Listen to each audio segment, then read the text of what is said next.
നമസ്കാരം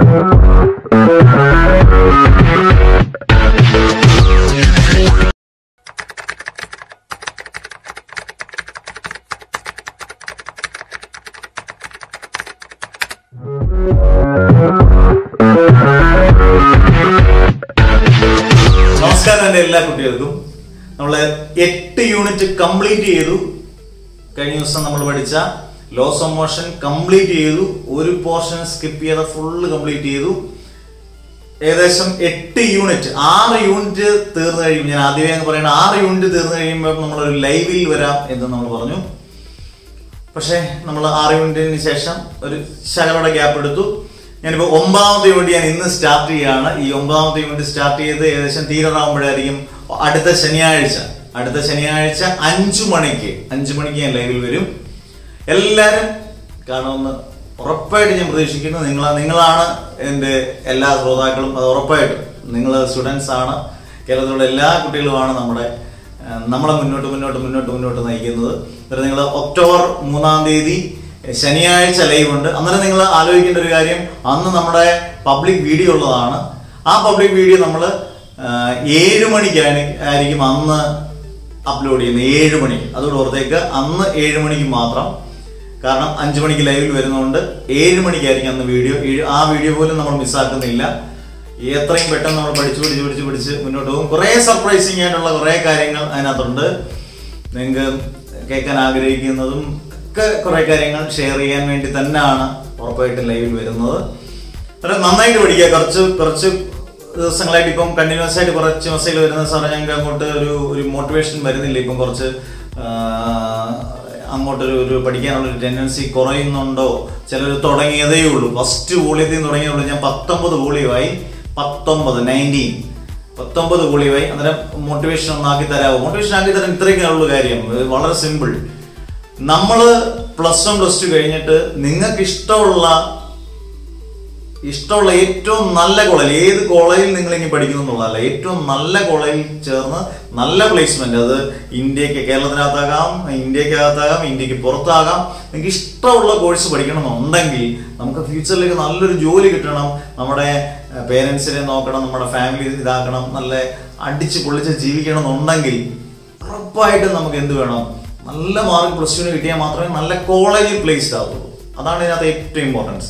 നല്ല ഏതെങ്കിലും കോളേജ് പഠിച്ചെന്ന് പറഞ്ഞിട്ടൊരു കാര്യമില്ല. ഏതെങ്കിലും ഒരു ഡൂഗിലി കോളേജ് പറഞ്ഞ് നല്ല കോളേജ്, നല്ല പ്ലേസ്മെന്റ് ഉള്ള കോളേജിൽ പോയി നമ്മൾ പഠിക്കുക, നല്ല മാർക്ക് കിട്ടുക. അതിനു വേണ്ടിയുള്ളൊരു കഷ്ടപ്പാടാതെ നിങ്ങളുടെ ഫ്യൂച്ചറിനെ ആലോചിച്ച് നോക്കുക. നിങ്ങളുടെ പേരൻസിനെ നോക്കുന്നതും നിങ്ങളുടെ ഫാമിലിയെ കുറിച്ച് ഭാവിയിലേക്കുള്ള ഒരു ചിന്തിക്കുന്നതും, നമുക്ക് അടിച്ചുപൊളിച്ച് ജീവിക്കണം എന്നുണ്ടെങ്കിൽ ഒക്കെ കാശ് വേണം, അല്ലേ? പൈസ വേണമെന്നുണ്ടെങ്കിൽ നമുക്ക് വിദ്യാഭ്യാസം കൊണ്ട് പൈസ ഉണ്ടാക്കുന്നതിന് അതിനായിട്ടുള്ള ഒരു വിലയുണ്ട്. അത് മാത്രം നിങ്ങൾ ആലോചിക്കുക. ഇപ്പം നല്ല മാർക്ക് കിട്ടിയില്ലെങ്കിൽ ഇതെല്ലാം നമ്മുടെ ഗ്രാഫ് താഴോട്ടാണ്. വിദ്യാഭ്യാസത്തിന് ഭയങ്കരമായ വിലയാണ്. പൈസ കൊടുത്ത് മേടിക്കാൻ പറ്റുന്നതല്ല വിദ്യാഭ്യാസം. നമ്മൾ നേടിയെടുക്കണം. അന്നേരം ഒരു ഊർജ്ജം നമുക്ക് വരും. നമ്മൾ ഒരു പൊസിഷൻ എത്തണം. ഏത് പൊസിഷൻ ആയിക്കോട്ടെ, നല്ല രീതിയിലുള്ള ഒരു പൊസിഷൻ എത്തണം, എഡ്യൂക്കേഷൻ കൊണ്ടൊരു പൊസിഷൻ എത്തണം എന്ന് നമ്മൾ ആഗ്രഹിക്കുമ്പോൾ ഉറപ്പായിട്ട് നിങ്ങൾക്ക് ഊർജ്ജവും ആർജവും എല്ലാം ഉറപ്പായിട്ടും വരും. ഞാനൊക്കെ ഉദാഹരണമാണ്. ഭയങ്കരമായിട്ട് കഷ്ടപ്പെട്ട് പഠിച്ചു വന്ന ഒരാളാണ്. ശരിക്കും നന്നായിട്ട് വർക്ക് ചെയ്ത് ശരിക്കും കഷ്ടപ്പെട്ടാണ്. ഒരുപാട് പേര് എക്സാമ്പിളായിട്ടൊന്നും പറയുന്നതിനെക്കാട്ടി നല്ലത് ഞാൻ തന്നെ നിങ്ങളുടെ മുമ്പിൽ നിന്ന് എക്സാമ്പിൾ ഓറായിട്ട് പറയുന്നത്. ഞാൻ ഒരു MSc ഫിസിക്സോ BEdോ MEdോ ഒക്കെ എടുക്കുന്ന നല്ലപോലെ വർക്ക് ചെയ്തതാണ്. അന്നേരമൊക്കെ എൻ്റെ 18ാം വയസ്സ് മുതൽ ഞാൻ പഠിപ്പിക്കാൻ തുടങ്ങിയ ഒരാളാണ്. എൻ്റെ 18ാം വയസ്സ് മുതൽ, ഡിഗ്രി ഫസ്റ്റ് ഇയർ മുതൽ ഞാൻ +1 +2 10ാം ക്ലാസ് 9 8 9 10 +1 +2 18 കുട്ടികളിൽ സ്റ്റാർട്ട് ചെയ്തതാണ്. അന്നേരം എല്ലാ ബാച്ചിലൂടെ 18 കുട്ടികളുണ്ടായിരുന്നു. എൻ്റെ 18ാം വയസ്സിൽ ഞാൻ പഠിപ്പിക്കാൻ തുടങ്ങിയാണ്. അന്നേരം എൻ്റെ വീട്ടിൽ അത്ര സാമ്പത്തിക ബുദ്ധിമുട്ടില്ല എങ്കിൽ പോലും ഒരു പാഷനായിട്ട് പതുക്കെ തുടങ്ങി. അതിൽ നിന്ന് വളരെ കയറി വന്ന ദൈവം സഹായിച്ച് അത് ഒരുപക്ഷെ എല്ലാവരുടെയും അനുഗ്രഹങ്ങളും ഉണ്ടായിരിക്കാം. ഞാൻ പറഞ്ഞില്ലേ, എപ്പോഴും നമ്മൾ അങ്ങനെ ചിന്തിക്കുന്ന ഒരാളാണ്. ഇപ്പം നല്ല രീതിയിൽ പോകുന്നു. ഒരു എൻട്രൻസ് കോച്ചിങ് സെന്ററും 3 ഇൻസ്റ്റിറ്റ്യൂഷൻസും ഒക്കെ ഫിസിക്സിന് വേണ്ടി മാത്രം. അന്നേരം ആ രീതിയിൽ എത്തണമെന്നുണ്ടെങ്കിൽ ശരിക്കും കഷ്ടപ്പെടണം. ഞാനൊരു അധ്യാപകനുള്ളിൽ നിങ്ങളിപ്പോൾ ഈ ക്ലാസ് കേൾക്കുന്നുണ്ടെങ്കിൽ ശരിക്കും വർക്ക് ചെയ്തിട്ടാണ് ഈ ക്ലാസ്സുകളെല്ലാം. ശരിക്കും വർക്ക് ചെയ്യുന്ന പറഞ്ഞാൽ ഒരുപാട് സമയമെടുക്കും ക്ലാസ്സുകൾ നിങ്ങൾക്ക് തരാൻ വേണ്ടി. നമ്മുടെ ഫാമിലിയോടുള്ള അറ്റാച്ച്മെന്റ് അല്ലെങ്കിൽ കൂടുതൽ സമയം ചെലവഴിക്കാൻ ഒന്നും ഒരു അധ്യാപകനുള്ളിൽ ഈ പ്രൈവറ്റ് ട്യൂഷൻ നടത്തുന്ന അധ്യാപകർക്ക് പറ്റത്തില്ല. പ്രത്യേകിച്ച് എന്നെ പോലുള്ള അധ്യാപകൻ ഉറപ്പായിട്ട് അതിനെ ഫുള്ളി ഡെഡിക്കേറ്റ് ചെയ്ത് നിൽക്കുന്നുണ്ട്. ഒരു കല്യാണത്തിനോ ഒരു ഫംഗ്ഷൻസിനോ ഒന്നും വന്നിട്ട് നിങ്ങൾ അറിഞ്ഞിരിക്കേണ്ടതാണ്. ഞാൻ നമ്മുടെ കുട്ടികളോട് പറയാറുണ്ട്, ഒരു ഫംഗ്ഷൻസിനോ ഒന്നും പോകാൻ, ഒരു മരണം നടന്നാൽ പോലും അതിനൊരു വളരെ ഇതായിട്ട് നമുക്ക് പങ്കെടുക്കാൻ പറ്റത്തുള്ളൂ. കാരണം ഇത് അത്രയും ഡെഡിക്കേറ്റഡ് ഫീൽഡാണ്. ഒരു ഗവൺമെന്റ് സർവീസിലുള്ള ടീച്ചറാണെങ്കിൽ ലീവ് എടുക്കുക. ഇത് 2 ദിവസം ഒരു അധ്യാപകൻ ക്ലാസ് എടുത്തില്ല, ഇപ്പൊ നിങ്ങളുടെ 2 വീഡിയോസ് നിങ്ങൾക്ക് തന്നിട്ടില്ലെങ്കിൽ നിങ്ങൾ അയ്യോ ഗിരീഷ് സാർ ഉഴപ്പിയോ, അങ്ങനെ അത്രയും ഡെഡിക്കേറ്റഡ്. ഞാൻ തയ്യാറാണ്, 100% ഞാൻ നിങ്ങൾക്ക് വേണ്ടി ഡെഡിക്കേറ്റ് ചെയ്യുന്ന ഒരു അധ്യാപകനാണ്. അതുകൊണ്ടാണ് ഞാൻ നിങ്ങൾക്ക് ഉറപ്പ് വന്നത് ഇംപ്രൂവ്മെന്റ് +1 ഫുൾ ചാപ്റ്റേഴ്സും ആപ്ലിക്കേഷൻ ക്വസ്റ്റ്യൻസും പ്രീവിയസ് ഇയർ ക്വസ്റ്റ്യൻ ഉൾപ്പെടെ നിങ്ങളെ പഠിപ്പിച്ചിട്ട് നിങ്ങളെ പരീക്ഷ ഹോൾഡ് ഔട്ട് ചെയ്യാൻ വിടത്തുള്ളത് ഉറപ്പാണ്. കാരണം അത്ര ഡെഡിക്കേറ്റഡ് ആയിട്ട് ഞാൻ നിൽക്കാം. നിങ്ങൾ അതിനോടൊപ്പം നിൽക്കണം, നന്നായിട്ട് പഠിക്കണം. അന്നേരം അത് ശ്രദ്ധിക്കുക. അന്നേരം ലൈവിന്റെ കാര്യം ഓർക്കുക, ഒക്ടോബർ 3. അതേപോലെ തന്നെ എടുത്തു പറയേണ്ട ഒരു കാര്യമാണ് നിങ്ങളുടെ +2. ഒരുപാട് സ്കൂളിലെ ഒരേ ക്ലാസ്സിൽ പഠിക്കുന്ന കുട്ടികൾ ഇപ്പൊ ഓൺലൈനിൽ ചേരുന്നുണ്ട്. ഒരുപാട് സന്തോഷം. ഇപ്പം ആലപ്പുഴ, വണ്ടാനം എന്ന് പറയുന്ന സ്ഥലത്ത് കുറെ കുട്ടികൾ, പിന്നെ ചങ്ങനാശ്ശേരിയിലുള്ള, കൃത്യമായിട്ട് ഞാൻ ഓർക്കുന്നില്ല, മലപ്പുറത്ത് നിന്നുള്ള ഒരുപാട് ഒരു സ്കൂളിൽ തന്നെ പഠിക്കുന്ന ഒരുപാട് കുട്ടികൾ ചേരുന്നുണ്ട്. ഞാൻ സെപ്റ്റംബർ 30 ലാസ്റ്റ് ഡേറ്റ് പറഞ്ഞിരിക്കുന്നത്. അന്നേരം ഒരുപാട് കുട്ടികൾ ചേരുന്നു. അവർക്ക് ഇപ്പം ഞാനിപ്പോൾ അടുത്ത ദിവസം ഒരു ടെസ്റ്റ് പേപ്പറാണ്, അവർക്ക് ഞാൻ ടെസ്റ്റ് പേപ്പർ ചെയ്യാൻ പറഞ്ഞിട്ടുണ്ട്. ആ ടെസ്റ്റ് പേപ്പറും എല്ലാം വളരെ കാര്യമായിട്ട് ഞാൻ തന്നെയാണ് നോക്കുന്നത്. എനിക്കാണ് അതിലും ഉത്തരവാദിത്വം പൂർണ്ണമായിട്ടുള്ള. അവരുടെ പരീക്ഷ തീരുന്നവരെ, നിങ്ങളുടെ സെക്കൻഡ് ഇയർ തീരുന്നവരെ, കാരണം സെക്കൻഡ് ഇയർ തീരുന്നവരെ നിങ്ങളുടെ സ്കൂളിലത്തെ അവസ്ഥ എന്താണെന്ന് നമുക്ക് ഒരിക്കലും ഉറപ്പില്ല. തീരുന്നവരെ എല്ലാ കുട്ടികൾക്കും, നമ്മളോടൊപ്പം ഗ്രൂപ്പിൽ ചേരുന്ന എല്ലാ കുട്ടികൾക്കും അതിനുവേണ്ട എല്ലാ സംവിധാനങ്ങളും, വിത്ത് നോട്ട്സ്, വിത്ത് എല്ലാ സംവിധാനങ്ങളും, full videos, notes, application questions എല്ലാം, പ്രീവിയസ് ഇയർ ക്വസ്റ്റ്യൻസ് എല്ലാം ചെയ്യിപ്പിച്ച് വളരെ ഗംഭീരമായിട്ട് അവരെ വിടും. ഉറപ്പായിട്ടും ഫുൾ മാർക്ക് എന്നുള്ളതാണ് ഞാൻ എപ്പോഴും പറയും. A+ എന്നുള്ള ഫുൾ മാർക്കിലേക്ക് അവരെ നയിക്കാൻ ഞാൻ പരമാവധി ശ്രമിക്കും. നിങ്ങൾക്കും ഉറപ്പായിട്ട് ഇതൊരു പരസ്യവാചകമൊന്നുമല്ല. നിങ്ങൾക്ക് നോർമൽ എപ്പോഴും ഞാൻ പറയുന്ന വാക്ക്, നോർമൽ ഫീസ്, നമ്മളൊരു റീചാർജ് ചെയ്യാനായിട്ട്, ഒരു വർഷത്തേക്ക് റീചാർജ് ചെയ്യാൻ എടുക്കുന്ന പൈസയെക്കാട്ടിൽ കുറവായിരിക്കാം എന്റെ ഫീസ്. കാരണം ഞാൻ എല്ലാവരും പങ്കെടുക്കാൻ വേണ്ടിയാണ്. താല്പര്യമുള്ളവർക്കെല്ലാം പങ്കെടുക്കാം.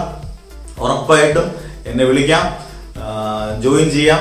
എത്രയും പെട്ടെന്ന് ജോയിൻ ചെയ്യാം. 15 യൂണിറ്റ് പഠിക്കാനുണ്ട് +1 കൂട്ടത്തിൽ.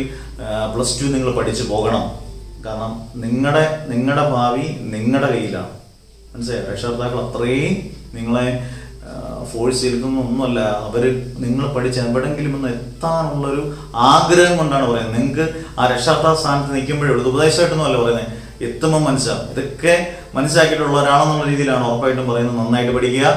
അന്നേരം ലാസ്റ്റ് ലോസ് ഓഫ് മോഷന്റെ പാർട്ടുകളൊക്കെ നന്നായിട്ട് കാണണം. എല്ലാം ചെറുപറ മാർക്സ് ഉള്ള ടോപ്പിക്കാണ്. ലോസ് ഓഫ് മോഷന്റെ 1, laws of motion 2, laws of motion 3, ഇതെല്ലാം നന്നായിട്ട് പഠിക്കുക. എല്ലാ വോളിയൂംസും, ഒരു വോളിയൂംസും നിങ്ങൾ മിസ്സാക്കാതെ കാണുക.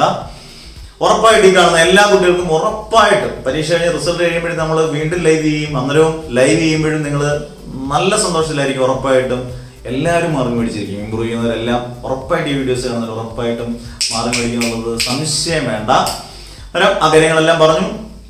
ഓക്കെ, അന്നേരം ഞാൻ ക്ലാസ്സിലേക്ക് കയറുകയാണ്. അന്നേരം യൂണിറ്റ് ഞാൻ പഠിപ്പിക്കുന്ന 9ാമത്തെ യൂണിറ്റ് എന്ന് പറയുന്നത് ഗ്രാവിറ്റേഷൻ ആണ്. പലപ്പോഴും പല കുട്ടികളും ഇത് ഭയങ്കര പാടായിട്ടെന്ന് ആദ്യം പറഞ്ഞു. ഒരു പാടില്ല, ഒരു ചാപ്റ്ററും പ്രയാസമില്ല. നമ്മൾ എങ്ങനെയാണ് പഠിക്കുന്നത് അതുപോലാണ്. നിങ്ങൾ നന്നായിട്ട് പഠിക്കുകയും നന്നായിട്ട് എഴുതി പഠിക്കുകയും ചെയ്താൽ ഉറപ്പായിട്ടും നിങ്ങൾക്ക് നല്ല മാർക്ക് കിട്ടിയിരിക്കും. അതിനകത്ത് സംശയം വേണ്ട. എന്ത് ഡൗട്ട്സ് ഉണ്ടെങ്കിലും എനിക്ക് മെസ്സേജ് അയക്കാം. ഞാൻ ഫ്രീ ആകുന്ന സമയത്തിന് എല്ലാം റിപ്ലൈ ചെയ്ത് തരും ഉറപ്പായിട്ടും.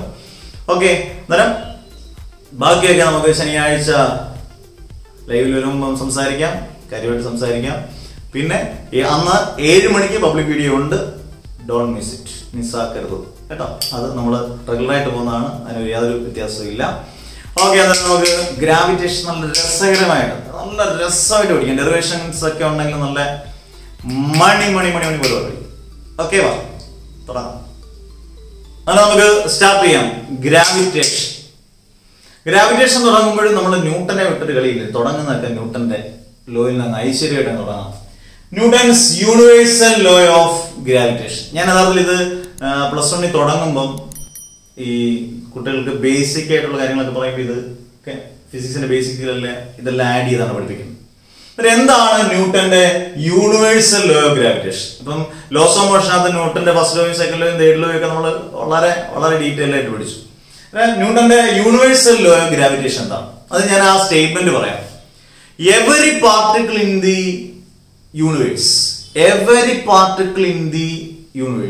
attracts every other particle with a force that is directly proportional to product of their masses and inversely proportional to square of the distance between them.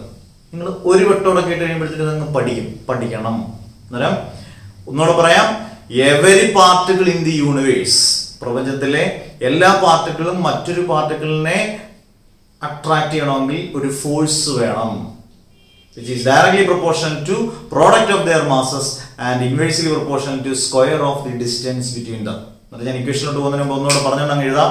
Every particle in the universe attracts every other particle with a force that is directly proportional to product of their masses. Mass m ആണ്. masses എന്ന് പറയുമ്പോൾ 2 mass വേണം. product of their masses and inversely 1 by square of the distance between them. r ആണ് distance എടുക്കുന്നത്. d small d ഓ capital d ഒക്കെ നമുക്ക് distance ആയിട്ട് എടുക്കാം. ഞാൻ ഇവിടെ സ്മോൾ r എടുത്തേ ഉള്ളൂ. where r is the distance. Inversely proportional to square of the distance. Okay, f is proportional to ഒരുമിച്ച് എഴുതിയാൽ m1 m2 by r square. ഞാൻ ഇത് ഒറ്റ സ്റ്റെപ്പ് എനിക്ക് എഴുതാനുള്ളതേ ഉള്ളൂ, പക്ഷെ എല്ലാവർക്കും മനസ്സിലാക്കണം. ഈ കാണുന്ന എല്ലാ കുട്ടികൾക്കും മനസ്സിലാൻ വേണ്ടിയാണ് അങ്ങനെ പറയുന്നത്. f is proportional to m1 m2 by r square. f is equal to proportional design മാറ്റണമെങ്കിൽ കോൺസ്റ്റന്റ് കൊണ്ട് ഗുണിക്കണം. f is equal to g into m1 m2 by r square. Proportionality മാറ്റി പ്രൊപ്പോർഷണാലിറ്റി സൈൻ മാറ്റാൻ വേണ്ടി ഒരു കോൺസ്റ്റന്റ് ഉപയോഗിച്ചു. ആ constant എന്ന് പറയുന്നത് ജി ആണ്. ആ ജിയെ പറയുന്ന പേരാണ്, വളരെ ഇമ്പോർട്ടന്റ്, എന്താണ്? Gravitational constant. വളരെ ഇമ്പോർട്ടന്റ് ആണ്. G is called gravitational constant. Equation important ആണ്. അന്നേരം നിങ്ങളോട് ഒരു പക്ഷെ ചോദിക്കുവാണ്, ന്യൂട്ടൺസ് യൂണിവേഴ്സൽ ഗ്രാവിറ്റേഷൻ ചോദിക്കുവാണെങ്കിൽ f is equal to g into m1 m2 by r square. അത് നമുക്ക് ജി ഒന്ന് കണ്ടുപിടിച്ച് വെച്ചേക്കാം, നമുക്ക് ആവശ്യം വരും. അത് g is equal to cross multiply ചെയ്യാമല്ലോ, f into r square by m1 m2. അന്നേരം ഗ്രാവിറ്റേഷണൽ കോൺസ്റ്റന്റ് എന്താണെന്ന് പരീക്ഷയ്ക്ക് ചോദിച്ചിട്ടുണ്ട്. അന്നേരം നമുക്ക് ഇതിൽ നമുക്ക് കണ്ടുപിടിക്കാം. ഇനി വാല്യൂ ഓഫ് ജി എന്താണ്? പലരും തെറ്റിക്കും. വാല്യൂ ഓഫ് ജി എന്ന് പറയുമ്പോൾ എല്ലാവരും പറയും 9.8 മീറ്റർ പെർ സെക്കൻഡ് സ്ക്വയർ. അങ്ങ് അടിച്ച് തട്ടിവിടും. വാല്യൂ ഓഫ് ജി എന്ന് അത് സ്മോൾ ജി ആണ്. ആക്സലറേഷൻ ഡ്യൂ ടു ഗ്രാവിറ്റി ആണ്. നമ്മൾ അടുത്ത് പഠിക്കാൻ പോകുന്നതാണ്. അത് സ്മോൾ ജി ആണ്. ക്യാപിറ്റൽ ജിയുടെ വാല്യൂ എത്രയാണ്? ക്യാപിറ്റൽ ജിയുടെ വാല്യൂ എന്ന് പറയുന്നത് 6.67 into 10⁻⁻11 newton metre square by kilogram square. ഇത് കോൺസ്റ്റന്റ് വാല്യൂ ആണ്. 2021 മാറുമോ? 2023 മാറുമോ? ഇല്ല, കോൺസ്റ്റന്റ് ആണ്. The value of G is equal to 6.67 into 10⁻⁻11 newton metre square by kilogram square. അത് എങ്ങനെ കിട്ടിയെന്ന് പോലും നിങ്ങൾക്ക് പറഞ്ഞുതരാം.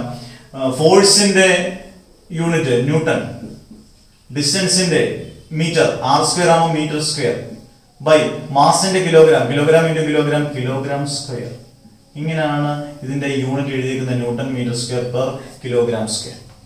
വളരെ ഈസി ആയിട്ട് പഠിക്കാം എന്താണ് Newton's universal law of gravitation. അതായത് നിങ്ങൾ പെട്ടെന്ന് പറഞ്ഞു പഠിക്കണം. ഇതൊക്കെ നല്ല വൃത്തിയായിട്ട് പഠിച്ചു വെച്ചേക്കണം. ആദ്യ സ്റ്റേറ്റ്മെന്റ് പറയുക, every particle in the universe attracts every other particle with a force that is directly proportional to the product of their masses and inversely proportional to the square of the distance between them. Okay, the f is proportional to m1 m2 into 1 by r square. F is proportional to m1 m2 by r square. F is equal to g into m1 m2 by r square. Interesting. Where g is called the gravitational constant. The value of g is equal to 6.67 into 10⁻⁻11 Newton meter square by kilogram square. ഇവിടെ വരെ എഴുതിയേക്കണം. ഇനി ഇതിൽ ഒരു question ചോദിക്കാം, g എന്താണ്? What is meant by gravitational constant? അതിനെ define ചെയ്യാം നമുക്ക്. കാരണം ഈ ഇക്വേഷൻ ഞാൻ ഇങ്ങോട്ടൊന്ന് എഴുതുക, കുഴപ്പമില്ലല്ലോ. കുഴപ്പമില്ലെങ്കിൽ ഉണ്ടെങ്കിലും നമുക്ക് അങ്ങോട്ട് സ്ഥലം ബുദ്ധിമുട്ടായിരിക്കും കേട്ടാ. G is equal to f into r square by m1 m2. ഇതിനെ ഗ്രാവിറ്റേഷൻ കോൺസ്റ്റന്റ് ഡിഫൈൻ ചെയ്യണമെന്നുണ്ടെങ്കിൽ ഞാൻ r ഡിസ്റ്റൻസ് എന്ന് പറയുന്നത് 1 മീറ്റർ ആക്കും. m1 is equal to m2 is equal to mass അല്ലേ, 1 കിലോഗ്രാം ആക്കും. അങ്ങനെയാണെങ്കിൽ G is equal to F എന്ന് എഴുതും. G is equal to F, കാരണം ഇതെല്ലാം 1 ആയി. G is equal to F. നമുക്ക് പറയാം G എന്ന് പറയുന്നത് എന്തുവാ? Gravitation constant is equal to എന്ന് പറഞ്ഞാൽ numerically equal to force of attraction between unit masses. കാരണം m1 m2 is equal to 1 kilogram separated by unit distance. കാരണം r is equal to 1 meter. Gravitational constant is numerically equal to the force of attraction between unit masses separated by unit distance. കണ്ടോ, ഒറ്റ ട്രിപ്പിന് നമ്മൾ universal ഗ്രാവിറ്റേഷന്റെ എല്ലാ ഡീറ്റെയിൽസും അതിന്റെ value, capital ജിയുടെ value ഇനി മറക്കരുത്. അതിന്റെ വാല്യൂ കാര്യങ്ങളെല്ലാം പഠിച്ചിട്ട് നമ്മൾ ഗ്രാവിറ്റേഷൻ കോൺസ്റ്റന്റ് എന്നാന്ന് വരെ ഡിഫൈൻ ചെയ്ത് കഴിയും. ക്ലിയർ? അടുത്ത ചോദ്യം. ഇതെല്ലാം നമ്മൾ അറിഞ്ഞിരുന്നാൽ മാത്രമേ അടുത്തലോട്ട് കയറി നമുക്ക് പോകാൻ പറ്റുള്ളൂ. അതായത് നമുക്ക് ന്യൂട്ടന്റെ universal law of gravitation constant clear ആയി. ഓക്കെ, അടുത്ത ടോപ്പിക്കിലോട്ട് പോകാം. എളുപ്പമുള്ള ടോപ്പിക്ക്, പക്ഷെ ഡെറിവേഷൻ ചോദിച്ചിട്ടുണ്ട് ഒരുപാട് വട്ടം. വളരെ ഇമ്പോർട്ടന്റ് ഡെറിവേഷൻ. കാരണം ഈ ഡെറിവേഷനിൽ നിന്നാണ് ഇനി നമ്മൾ കുറെ കാര്യങ്ങൾ മുന്നോട്ട് പോകുന്നു. Mass and density of the earth, altitude, depth, shape of the earth, ഇതിന്റെ എല്ലാം ഡെറിവേഷൻ ഇവനിൽ നിന്നാണ്. Okay, acceleration due to gravity denote the letter small G. എന്താണ് acceleration due to gravity? The acceleration caused by earth attraction. The acceleration caused by earth attraction. ഭൂമിയുടെ ആകർഷണം കൊണ്ടുണ്ടാകുന്ന ആക്സിലറേഷനെ പറയുന്ന പേരാണ് acceleration due to gravity. Denote ചെയ്യുന്നത് ഏത് letter ആണ്? തെറ്റിപ്പോയത് സ്മോൾ ജി ആണ്. The acceleration caused by earth attraction is known as acceleration due to gravity. Point ആയിട്ട് ഞാൻ പറയാം. ഇറ്റ്സ് വാല്യൂ ഈസ്, അതിന്റെ വാല്യൂ എന്ന് പറയുന്നത് ഓർത്തിരിക്കുക, 9.8 മീറ്റർ പെർ സെക്കൻഡ് സ്ക്വയർ. ഇത് നമ്മൾ അറിഞ്ഞിരിക്കണം, മസ്റ്റ് ആണ്. ക്യാപിറ്റൽ ജിയുടെ കൂട്ട് തന്നെ സ്മോൾ ജിയുടെ വാല്യൂ അറിഞ്ഞിരിക്കണം. പ്രാക്ടിക്കലിലൊക്കെ ഇമ്പോർട്ടന്റ് ആണ്. സെക്കൻഡ് ഇയർ സിമ്പിൾ പെനിലൊക്കെ ചെയ്യുമ്പോൾ its value is 9.8 metre per second square. It has maximum value at the, എവിടെ? ആക്സിലറേഷൻ ഡ്യൂ ടു ഗ്രാവിറ്റിയുടെ മാക്സിമം വാല്യൂ പോൾസ്, ധ്രുവങ്ങളിലാണ്. And minimum value at the equator. Maximum value എന്ന് പറയുന്നത് 9.8 maximum value 9.8 ആണ്. Minimum value എന്ന് പറയുന്നത് നമുക്ക് 0 ആയിട്ട് എടുക്കാം. അന്നേരം എന്തൊക്കെ പോയിന്റുകൾ ഞാൻ പറഞ്ഞു? The acceleration caused by Earth's attraction is known as acceleration due to gravity. Its value is 9.8 meter per second square. It has maximum value at the poles and the minimum value at the equator. Clear? Okay. ഇനി ഇതിന്റെ ഡെറിവേഷനിലോട്ട് നമുക്ക് പോകാം. നമുക്ക് ആദ്യം G അല്ലേ കണ്ടുപിടിക്കണ്ടേ? Acceleration due to gravity കണ്ടുപിടിക്കണം. Okay, നമ്മൾ ഇപ്പം പഠിച്ച ഇക്വേഷൻ അതാണ് ന്യൂട്ടന്റെ യൂണിവേഴ്സൽ ലോ. നമുക്ക് വളരെ ഇമ്പോർട്ടന്റ് ആണ്. G into m1 n2 by r square. Okay, ഇത് നമുക്ക് ഐശ്വര്യമായിട്ട് തുടങ്ങാം. ഓക്കെ, അത് നിങ്ങൾ നോക്കേണ്ട ശ്രദ്ധിക്കേണ്ട കുറച്ച് കാര്യമുണ്ട്. m1 പകരം ഞാൻ ക്യാപിറ്റൽ എം എന്ന് പറയും. കാര്യം ഞാൻ പറഞ്ഞുതരാം. m2 പകരം ഞാൻ സ്മോൾ എം, സ്മോൾ ആറിന് പകരം ഞാൻ ക്യാപിറ്റൽ ആർ. ഈ മൂന്ന് കാര്യങ്ങൾ സബ്സ്റ്റിറ്റ്യൂട്ട് ചെയ്യണം ഇതിനകത്തോട്ട്. m1 പകരം ക്യാപിറ്റൽ. എപ്പോഴും ക്യാപിറ്റൽ എം ഗ്രാവിറ്റേഷൻ അത് ഏറ്റവും നന്നായിട്ട് ലെറ്ററിൽ അറിഞ്ഞിരിക്കേണ്ട ഒരു കാര്യം. ക്യാപിറ്റൽ എം ഗ്രാവിറ്റേഷൻ അത് എപ്പോഴും മാസ് ഓഫ് ദി എർത്ത് ആണ്. എർത്തിന്റെ മാസിനെ എപ്പോഴും ക്യാപിറ്റൽ എം വെച്ച് ഡിനോട്ട് ചെയ്യുന്നതാണ് ഏറ്റവും നല്ലത്, ഉചിതം. Perfect. m2 is small m. Small M വന്നിട്ട് എന്തുവാ? Mass of the body. ഇപ്പൊ എന്റെ മാസം ആകാം, സാറ്റലൈറ്റിന്റെ മാസം ആകാം, പ്ലാനറ്റിന്റെ മാസം ആകാം, ബാക്കിയുള്ള മാസ്, ബാക്കിയുള്ള ബോഡീസിന്റെ എല്ലാം മാസ് സ്മോൾ ആവും. അത്രയും മതി. Small R is equal to capital R. Capital R എന്ന് പറയുന്നത് എപ്പോഴും എർത്തിന്റെ റേഡിയസ് ആണ്.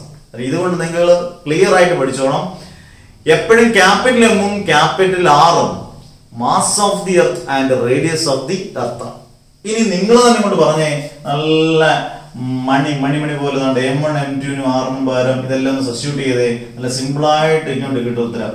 ജി ഇൻറ്റു ജി, അതുപോലെ തന്നെ m1 പകരം ക്യാപിറ്റൽ എം, m2 പകരം സ്മോൾ എം ബൈ r സ്ക്വയറിന് പകരം ക്യാപിറ്റൽ ആർ സ്ക്വയർ. കണ്ടോ?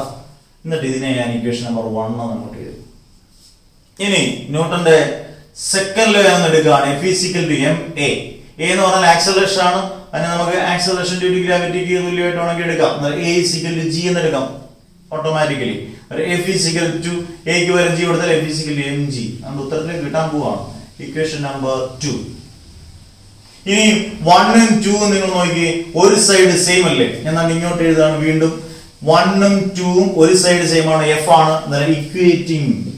Equating 1 and 2. ഓക്കെ, അത് നമുക്ക് എങ്ങനെ എഴുതാം? 1 ഉം 2 ഇക്വേറ്റ് ചെയ്താൽ gmm/r² = mg. അല്ലെങ്കിൽ തിരിച്ചു എഴുതാമല്ലോ, mg = gm m by r square. Small എമ്മും സ്മോൾ എമ്മും വലിയ എമ്മും സ്മോൾ എമ്മും തമ്മിൽ വെട്ടിപ്പോയത്. സ്മോൾ എം ചെറിയ എമ്മും തമ്മിൽ വെട്ടിപ്പോയി. Small M cancel. ഉത്തരം കിട്ടി. നിങ്ങൾ നോക്കുക. ആണ്ടേ ഇത് കിട്ടി. G is equal to gm by r square. ഇത് വളരെ important equation. Acceleration due to ഗ്രാവിറ്റിയുടെ ഡെറിവേഷൻ ചോദിച്ചിട്ടുണ്ട് പരീക്ഷയ്ക്ക്. സിമ്പിൾ ആയിട്ട് കാര്യങ്ങൾ കുറെ കാര്യങ്ങളില്ലാത്ത അറിഞ്ഞിരിക്കേണ്ട കാര്യങ്ങളുണ്ട്. എല്ലാം ഡെഫിനിഷൻ നമ്മൾ പഠിച്ചു, അതിന്റെ ഡെറിവേഷൻ പഠിച്ചു. ഈ ഇക്വേഷൻ വളരെ ഇമ്പോർട്ടന്റ്. നമ്മൾ അടുത്ത് പഠിക്കുമ്പോൾ നമുക്ക് മനസ്സിലാവും G is equal to gm by r square. Clear? നമുക്ക് അടുത്ത mass and density of the earth പഠിക്കാം. പോകല നമുക്ക് അടുത്ത topic mass and density of the earth. ഇത് പലപ്പോഴും പരീക്ഷയ്ക്ക് മാസ് ഓഫ് ദി എർത്ത് ചോദിച്ചിട്ടുണ്ട്, ഡെൻസിറ്റി ഓഫ് ദി എർത്ത് ചോദിച്ചിട്ടുണ്ട്. പക്ഷെ ഡെൻസിറ്റി ഓഫ് ദി എർത്ത് ചോദിച്ചിട്ടുണ്ട്. പലപ്പോഴും പലരും ഇതിനെ വളരെ സിമ്പിൾ ആയിട്ടും കരുതും. സിമ്പിൾ ആണ്, പക്ഷെ ശ്രദ്ധിച്ചു പിടിക്കാം, വളരെ ശ്രദ്ധിച്ചു. ഓക്കെ, സിമ്പിൾ ആണെന്ന് നിങ്ങൾക്ക് മനസ്സിലാവും. ആദ്യം നമുക്ക് മാസ് ഓഫ് ദി എർത്ത് ഇവിടെ നിന്ന് തുടങ്ങാം, അല്ലെങ്കിൽ തിരിച്ച് നമ്മൾ ഇവിടെ വരും. മാസ് ഓഫ് ദി എർത്ത് പഠിക്കാം. Mass of the earth capital M. എർത്തിന്റെ മാസ് കണ്ടുപിടിക്കാം. ഓക്കെ, അന്നേരം നമുക്ക് ഈ ഇക്വേഷൻ തന്നെ എടുക്കാം. G is equal to simple G is equal to gm by r square. ഉണ്ടോ ഈ ഇക്വേഷൻ വന്നേ. ഇതിന് m എന്തുവാ? Mass of the earth. m കണ്ടുപിടിക്കാൻ എന്തോ എളുപ്പം. m is equal to gr square, അല്ലെങ്കിൽ തിരിച്ചങ്ങ് മൾട്ടിപ്ലൈ ചെയ്തു r square g. ഒരു രസം വരട്ടെ. r square g by g. ഉണ്ട്, കണ്ടുപിടിച്ച് കഴിഞ്ഞു. എന്ത് കണ്ടുപിടിച്ച് കഴിഞ്ഞു? Mass of the earth. അതുകൊണ്ട് രണ്ട് സ്റ്റെപ്പേ ഉള്ളൂ. ആക്സലറേഷൻ ഡ്യൂ ടു ഗ്രാവിറ്റിയുടെ ഇക്വേഷൻ എഴുതുക. G is equal to gm by r square. അതിൽ നിന്ന് m is equal to cross multiply ചെയ്യുക r square g by g. Mass of the earth കഴിയും. അടുത്ത density of the earth. അത് കുറച്ചുകൂടെ ഉണ്ട്. Density of the earth. Density of the earth denote ചെയ്യുന്ന letter raw എന്ന് എഴുതാം. ഡെൻസിറ്റി എന്ന് പറഞ്ഞാൽ എന്താണ്? അതാണ് പറഞ്ഞത്. ഡെൻസിറ്റി എന്ന് പറഞ്ഞാൽ mass by volume. Mass by volume. ഞാൻ ഒരു സ്റ്റെപ്പ് എഴുതുകയാണ്. Rho is equal to m by v. Mass അറിയണം, വോളിയം അറിയണം. സബ്സ്റ്റിറ്റ്യൂട്ട് ചെയ്താൽ നമുക്ക് ഡെൻസിറ്റി കിട്ടുമല്ലോ.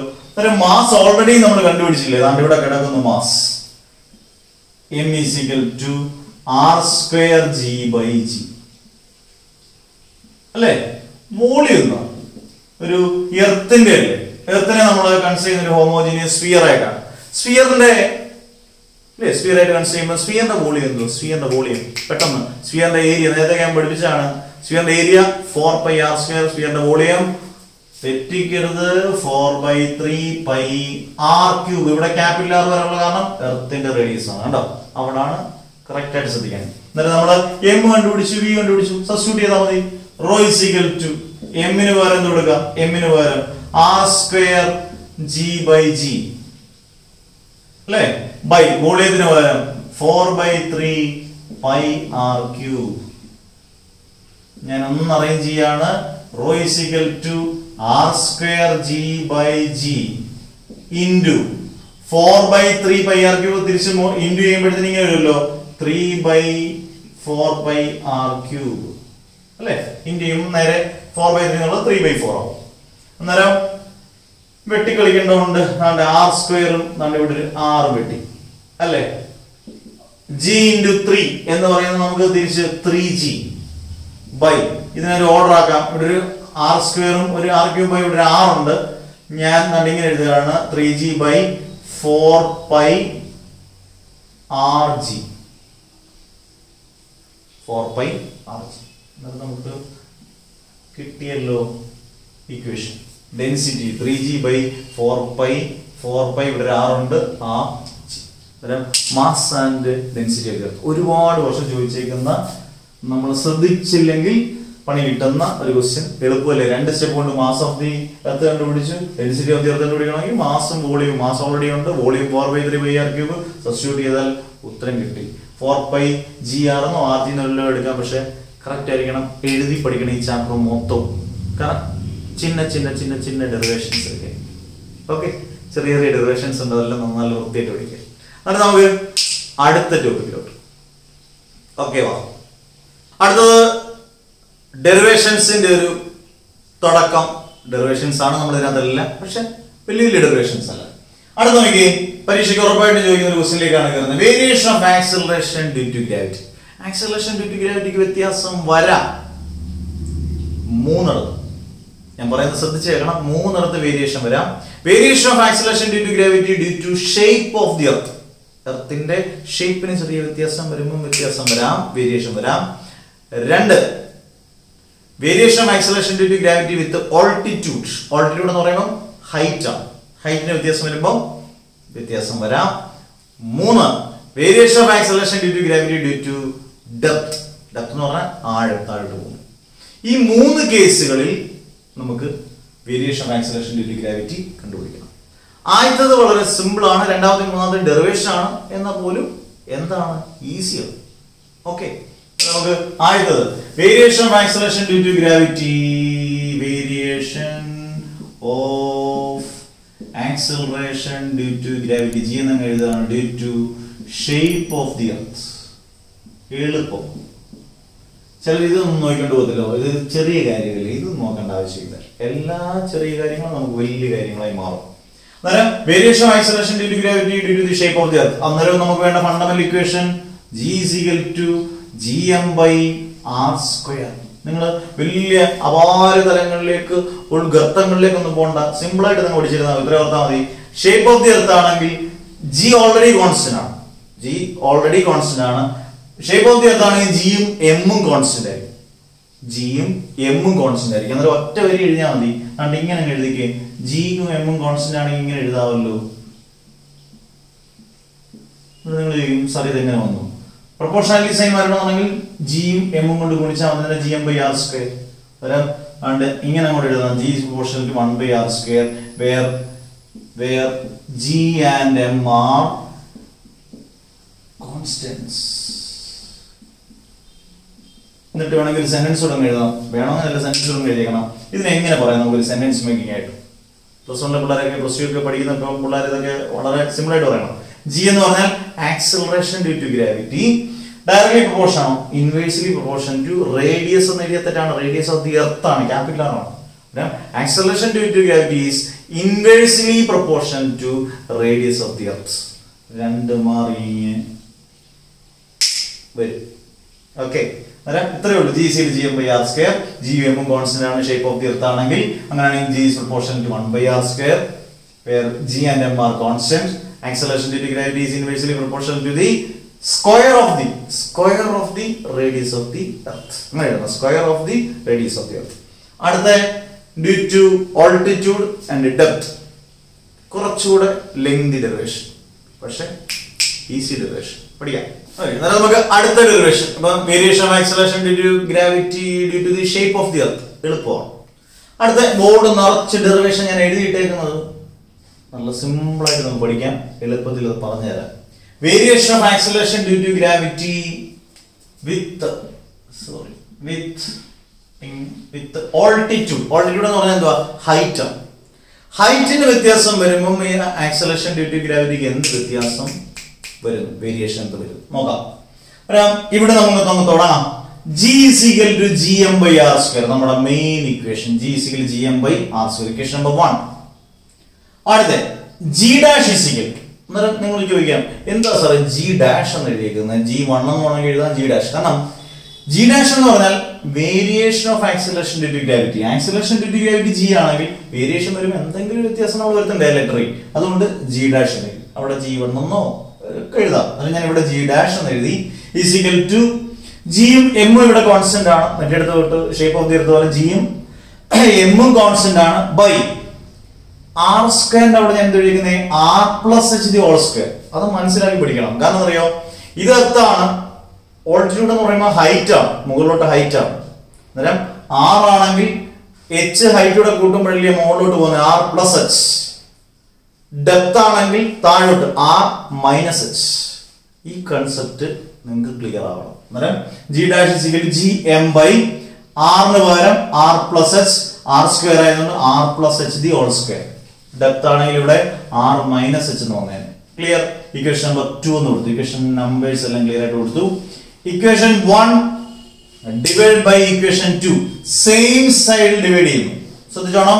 G by G dash, G divided by G dash is equal to Gm by R square by Gm by R plus H the whole square. ഒരു step പോലും ഞാൻ skip ചെയ്യാതാണ് എഴുതുന്നത് എല്ലാം. Gm by R square by Gm by R plus H the whole square. അടുത്താണ് ഇവിടോട്ട് വന്നു. G by G dash is equal to Gm by R square. ഈ divide by into വരുമ്പം നേരെ തിരിച്ചു വരും. R plus H the whole square by Gm. Gm cancel. ബാക്കി എന്ത് വരും? G by G dash is equal to ബാക്കി എന്തുണ്ട്? R plus H the whole square by R square. കണ്ട എല്ലാ സ്റ്റെപ്പും 1 2 3 4 5. G by G dash is equal to R plus H the whole square by R square. പലരും ഇവിടെ ചുമ്മാ ഒന്നും വെട്ടി കളിക്കാൻ നമുക്ക് പറ്റുമോ? പറ്റത്തില്ല. R plus H ഇപ്പം A plus B square by A സ്ക്വയറിനെ നമുക്ക് കണ്ട് ഇങ്ങനെ എഴുതാൻ പഠിക്കണം. A plus B by A the whole square. ഈ ഫോമാണ്. R plus H the whole square by R square നമുക്ക് ഇങ്ങനെ എഴുതാം. G by G dash is equal to okay അല്ലേ R plus H by R the whole square. ഇനി ഞാൻ ഇതിനെ separate ആയിട്ട് ഡിവൈഡ് ചെയ്യാൻ പോവാം. ഇപ്പം A plus B by 2 നെ ഞാൻ സെപ്പറേറ്റ് ആയിട്ട് എങ്ങനെ ഡിവൈഡ് ചെയ്യുന്നത്? A by 2 plus B by 2. അങ്ങനെയാണെങ്കിൽ R plus H by R the whole square നമുക്ക് സെപ്പറേറ്റ് ആയിട്ട് എങ്ങനെ ഡിവൈഡ് ചെയ്യാം? R by R. G by G dash is equal to R by R plus H by R the whole square. R by R എന്ന് പറഞ്ഞാൽ 1. G by G dash is equal to 1 plus H by R the whole square. നമുക്ക് എന്തു കണ്ടുപിടിക്കണ്ടേ? അവിടെയാണ് പലരും ഇങ്ങനെ എഴുതി പോയിട്ട് എന്തു നിങ്ങൾ കണ്ടുപിടിക്കണ്ടേ? അവിടെ വെച്ചങ്ങ് നിങ്ങൾ സ്റ്റോപ്പ് ആവും. അങ്ങനല്ല, നമുക്ക് കണ്ടുപിടിക്കേണ്ടത് G dash is equal to G divided by നമുക്ക് വേണമെങ്കിൽ മൾട്ടിപ്ലൈ ചെയ്തൊക്കെ നോക്കാം. G divided by 1 plus H by R the whole square. ഈ 1 plus H by R the whole square മുകളിൽ പോയാൽ ഇപ്പം A by B square മുകളിൽ പോയാൽ A into B raised to minus 2 എന്നല്ലേ? B square മുകളിൽ പോയി കഴിഞ്ഞാൽ B raised to minus 2 വരും. അതുപോലെ തന്നെ ഇവിടെ നോക്കിയേ G dash is equal to G into 1 plus H by R the whole square എന്നുള്ളത് മുകളിൽ പോകുമ്പോൾ H by R the whole raised to minus 2. ഇവിടെ വരെ എഴുതിയാലും നിങ്ങൾക്ക് ഫുൾ മാർക്ക് കിട്ടുമെങ്കിലും ഫുൾ മാർക്ക് കിട്ടാം. പക്ഷേ മാത്തമാറ്റിക്കൽ സീരീസ് ഒക്കെ വെച്ച് നിങ്ങൾ ചെറിയ കാര്യം ഇവിടെ ചെയ്യുക. ഈ -2നെ നമ്മുടെ മെയിൻ ഓപ്പറേഷൻ എന്ന് പറയുന്നത് ഇവിടെ പ്ലസ് ആണ്.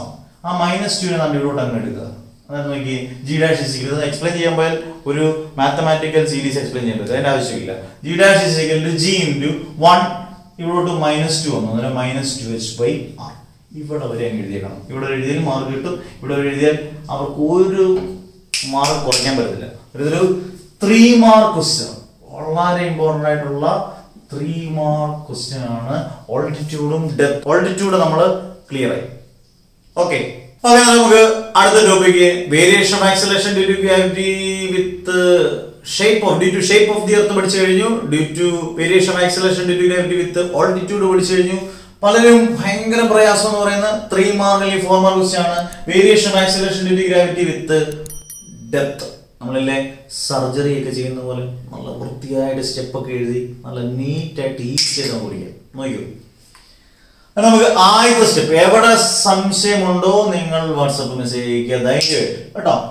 G is equal to main equation കേട്ടോ. Main equation acceleration due to gravity main equation G is equal to Gm by R square equation number 1. നമുക്ക് ഈ ഇക്വേഷൻ ഒന്ന് ക്ലിയർ ആയിട്ട് വേരിയേഷനിലോട്ട് പോവാം. Variation of acceleration due to gravity. അതായത് G is equal to Gm by R square equation number 1. Density is equal to mass by volume. Density is equal to mass by volume. Density denominator rho is equal to M by V. Okay, അതിന് M കണ്ടുപിടിക്കാൻ വേണ്ടിയാണ് നമ്മൾ ചെയ്യുന്ന rho is equal to M by V എന്ന് പറയുന്നത് നമുക്ക് simple ആയിട്ട് മനസ്സിലാക്കാനുള്ളതേ ഉള്ളൂ. V എന്ന് പറയുന്നത് വോളിയം എർത്തിന്റെ സ്ഫിയർ ആയിട്ട് കൺസിഡർ ചെയ്യുന്നു. അന്നേരം അതിന്റെ വോളിയം എന്ന് പറയുന്നത് 4/3 pi r ക്യൂബ് ആണ്. അന്നേരം rho is equal to M by വോളിയത്തിന് 4/3 pi r ക്യൂബ്. അതിന് M is equal to cross multiply ചെയ്തേ 4/3 pi r cube into rho. Equation number 2 clear. ഇനി സബ്സ്റ്റിറ്റ്യൂട്ടിംഗ് 2 in 1 എന്ന് പറഞ്ഞാൽ അറിയോ, ഈ എമ്മിന്റെ സ്ഥാനത്തോട്ട് എമ്മിന്റെ അവിടോട്ട് നമുക്ക് ഈ 4/3 pi r cube rho M കൊടുക്കാം. എന്തോ നിങ്ങൾ നോക്കി G is equal to G into എമ്മിന്റെ സ്ഥാനത്തോട്ട് എന്ത് കൊടുക്കാം 4/3 pi r cube rho by ഇവിടെ എന്തുണ്ട് ആർ സ്ക്വയർ, ഒരു ആർ സ്ക്വയറും ഒരു ആർ ക്യൂബും അങ്ങ് വെട്ടി. എന്നിട്ട് നല്ല വൃത്തിയായിട്ടൊരു ഫോമിലോട്ട് അങ്ങ് മാറ്റണം. ജി ഇസ് ഈക്വൽ ടു 4/3 ആദ്യം എഴുതി, പൈ എഴുതി, പിന്നെ ഇവിടെ ആർ സ്ക്വയറും ആർ ക്യൂബും വെട്ടി ഒരു ആർ ഉണ്ട്, പിന്നെ ജി ഉണ്ട്, റോ ഉണ്ട്. അതായത് ഇങ്ങനെ അങ്ങോട്ടും എഴുതി. G is equal to 4/3 pi R G rho. Equation number 3. ഇത്രയും വരെ clear clear clear clear clear. എഴുതി പഠിച്ചാൽ മാത്രം, വായിച്ചു പഠിച്ചാൽ നിൽക്കത്തില്ല. എഴുതി പഠിച്ചാൽ മാത്രം, നല്ല വൃത്തിയായിട്ട് എഴുതി പഠിച്ചാൽ ഒരു ടെൻഷൻ വേണ്ട, ഇങ്ങനെ ഫ്ലോ ആയിട്ട് വരും. അന്നേരം നമ്മൾ ജി കണ്ടുപിടിച്ച് വെച്ചു. എന്താ അറിയോ, അടുത്തത് variation of acceleration due G dash ആണ്. അന്നേരം ലെങ്തി ആയിട്ടുള്ള ഡെറിവേഷൻ ഞങ്ങൾ പഠിക്കത്തില്ല എന്നൊന്നും ഇനി പറയാൻ പാടില്ല. പഠിച്ചേ പറ്റൂ, നമുക്ക് മാർക്ക് കിട്ടിയേ പറ്റൂ. G dash is equal to, ബാക്കി രണ്ടിടത്തും ജിയും എമ്മും കോൺസ്റ്റന്റ് അല്ലേ, പക്ഷെ ഇവിടെ ജി കോൺസ്റ്റന്റ്, അതിന് മാറ്റമേ ഇല്ല. ഡെപ്ത് വരുമ്പോൾ നമുക്ക് മാസിനെ കുറിച്ചൊരു വ്യത്യാസം വരാം, മാസിന് വേരിയേഷൻ വരാം. അതുകൊണ്ടാണ് ജി ഇൻറ്റു എമ്മിന് വരെ എം ഡാഷ് എന്ന് വരുന്നത്. ഞാൻ പറഞ്ഞു by R square, main equation G M M dash I by R square. Altitude ആണെങ്കിൽ ആർ പ്ലസ് എച്ച്, പെട്ടെന്ന് പറഞ്ഞാൽ നിങ്ങൾ പറഞ്ഞു ഉത്തരം കഴിഞ്ഞു. ഡെപ്ത് ആണെങ്കിൽ ആർ മൈനസ് എച്ച്, ഒരു ആർ സ്ക്വയർ ആകുമ്പോൾ R minus H the whole square. ഇനി സിമ്പിൾ ആയിട്ട് ഇത്രയൊന്നും കണ്ടുപിടിക്കേണ്ട ആവശ്യമില്ല. M dash is equal to, ഈ ഇക്വേഷൻ എങ്ങനെ കിട്ടിയെന്ന് നിങ്ങൾക്ക് ഒരു സംശയം വരാം. ആണ്ടേ ഇവിടെ ഞാൻ എഴുതിയിട്ടുണ്ട് എം ഇസ് ഈക്വൽ, ഒന്ന് വായിച്ചേ, 4/3 പൈ ആർ ക്യൂബ് റോ. അങ്ങനെയാണെങ്കിൽ എം ഡാഷ് ആകുമ്പം ഒറ്റ വ്യത്യാസമേ ഉള്ളൂ, ഈ ആറിന് പകരം ആർ മൈനസ് ഡെപ്ത് ആയതുകൊണ്ട് ആർ മൈനസ് എച്ച് എന്ന് വരും. എന്നിട്ട് എന്ത് വരും, M dash is equal to 4/3 pi R minus H the whole cube into rho. അതാണ് ഇവിടെ എഴുതിയിരിക്കുന്നത്. M dash is equal to, എളുപ്പമല്ലേ, 4/3 പൈ ആർ ക്യൂബിന് പകരം ആർ മൈനസ് എച്ച് ഡെപ്ത് ആയിരുന്നു, R minus H the whole cube into rho. Clear? അന്നേരം G dash is equal to മറ്റേതുപോലെ G into M dash പറഞ്ഞാൽ അങ്ങോട്ട് കൊടുത്തു 4/3 pi R minus H the whole cube into rho by R minus H the whole square. R minus H the whole സ്ക്വയറും R minus H the whole ക്യൂബും പോകുമ്പോൾ ഇവിടെ ഒരു R minus H മുകളിൽ വരും. പഴയ പോലെ നല്ല വൃത്തിയായിട്ടാണ് ഇതുപോലെ ഓർഡർ ആക്കുക. G dash is equal to 4/3 pi, ബാക്കി എന്ത് വരും, ഇവിടെ ഒരു ആർ മൈനസ് എച്ച് ഉണ്ട്, പിന്നെ ഒരു ജി ഉണ്ട്, ഒരു റോ ഉണ്ട്. അന്നേരം 4/3 pi R minus H into G into rho. Equation number 4. Clear? നമുക്ക് കണ്ടുപിടിക്കേണ്ടത്, തെറ്റിപ്പോകരുത്, variation of acceleration due to gravity G dash. Equation 4 divide by equation 3. G dash by G is equal to, G dash പറഞ്ഞാൽ ഇത് കൊടുക്കാം 4/3 pi R minus H into G into rho divide by ജിക്ക് പകരം 4/3 pi R G raw. അല്ലെ, ഏതൊക്കെ cancel ആയി പോകും നമ്മൾ നോക്കിയേ. അതുകൊണ്ടാണ് ഇവിടെ എടുത്ത് ഞങ്ങൾ നിർത്തിക്കുന്നത്. G dash by G is equal to, വെട്ടാൻ ഒരുപാട് സാധനമുണ്ട്, നമ്മൾ വെട്ടി കളിക്കാൻ. 4/3 വെട്ടി വെട്ടി, പൈ വെട്ടി വെട്ടി, ആർ ഓർമ്മ വിട്ടു, അങ്ങനെ വെട്ടാൻ പാടില്ല. ജി വെട്ടി വെട്ടി, റോയും വെട്ടി. ഇനി ഇതോടെ അങ്ങ് വെട്ടിക്കളഞ്ഞിരുന്നെങ്കിൽ പാടില്ല. R minus H by R. G dash by G is equal to, separate ആയിട്ട് ഡിവൈഡ് ചെയ്തേ, R by R minus H by R. അല്ലേ, G dash by G is equal to R by R എന്ന് പറഞ്ഞാൽ 1 minus H by R. Last step ഞാൻ ഇവിടോട്ട് അങ്ങ് adjust ചെയ്ത് എഴുതുകയാണ്. ജി ഡാഷ് ആണ് acceleration due to gravity, variation of acceleration due to gravity ആണ്. G dash is equal to, ഇങ്ങോട്ട് hospital G into 1 minus H by R.